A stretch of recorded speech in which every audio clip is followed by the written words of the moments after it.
Hi everybody, 860 Cologne here with another fragrance review. This time, I'm going to be looking at L'Odyssée pour Homme Sport by Issey Miyake.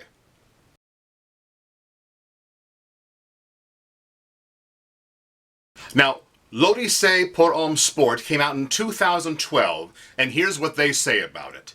A sensation of freshness and energy, like a breath of fresh air on a mountaintop. Hold your breath and experience all the thrills of sport.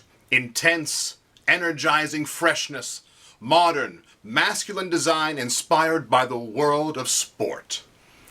I'm not sure that you want to tell someone to hold their breath when you're trying to sell a fragrance, but whatever. Now, for full disclosure, I want to say that FragranceNet.com sent me this bottle to review. They had no input on the review or the editing or any part of this video.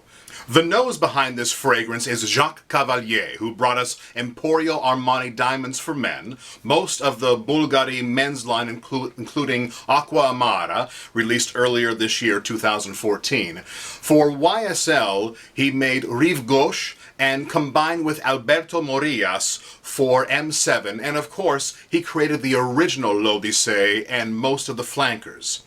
Notes include, on the top, bergamot and grapefruit. The middle features nutmeg, and in the base we have vetiver and cedar. Now, out of the bottle, this one is a bit weird. It has somewhat of a harsh opening, and the closest thing I can liken this to is being next to the lemonade shake stand at a fair or a festival in the middle of summer, and the lemon rinds are baking on the hot asphalt, and that's kind of the vibe that I get out of this one. I'm weird, I know. But I always make sure to wear a fragrance multiple times before I make a final judgment, and I'm glad I did that with this one. The good of this fragrance. This is a different type of sport fragrance. I always tend to cringe when I see a sport flanker, and since L'Odyssée already comes out with a summer flanker every year, I wondered why they would need a sport version. But just like the original L'Odyssée was not a typical citrus fragrance, with a nice dose of sandalwood added in, this is not a typical sport flanker either. In some ways, the sport here is a little more robust or deeper, if you will, and if you can get past the top of this fragrance, I think you'll be pretty pleased. The increase in cedar wood from the original is a nice change, and the fragrance is blended very well, and performance is actually pretty good, above average. The best way I can describe this dry down is to call it a manly sport fragrance with a slight metallic vibe. The bad. The opening might be a little challenging to some, but I would encourage you to stick through it. And I mentioned before, the performance is actually above average. I got over 8 hours out of this, but it's not a projection monster, which is probably good for a sport fragrance.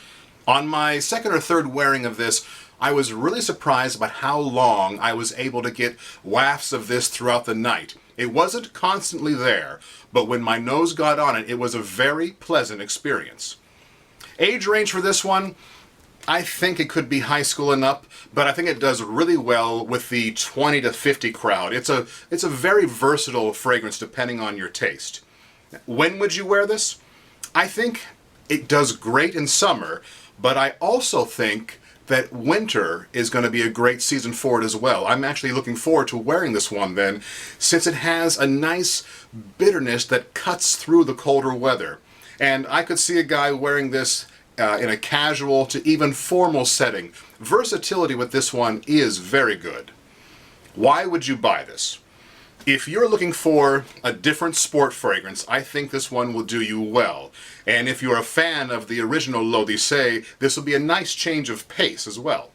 If you're a fan of deeper fragrances and don't want to give up that deepness, but need a lighter, fresher fragrance, this one is probably what you're looking for. Why would you pass? If you only do a quick sniff of this, I can totally see why you might have a bad opinion of it. And if you're not a fan of anything bitter or metallic, it might not be for you, but do give it some time on your skin. Pricing. On FragranceNet.com, the 3.3 ounce 100 milliliter bottle can be had for as low as $39.35, and the 1.6 ounce 50 ml bottle is as low as $26.55. If you really love it, there is a 6.7 ounce 200 ml bottle that is $57.75 with the ever popular FragranceNet.com 20% coupon code. There are also some sets and ancillary items, and you're going to save up to 48% on this by shopping at FragranceNet.com compared to the department stores. Final verdict? I'm really glad I stuck with this one and will be wearing it a lot even in the cooler months ahead. So, that's my take on l'Odyssée pour Homme Sport. What do you think of this fragrance, or even this whole line? Feel free to comment down below, and as always, please like and subscribe, and I'll talk to you soon.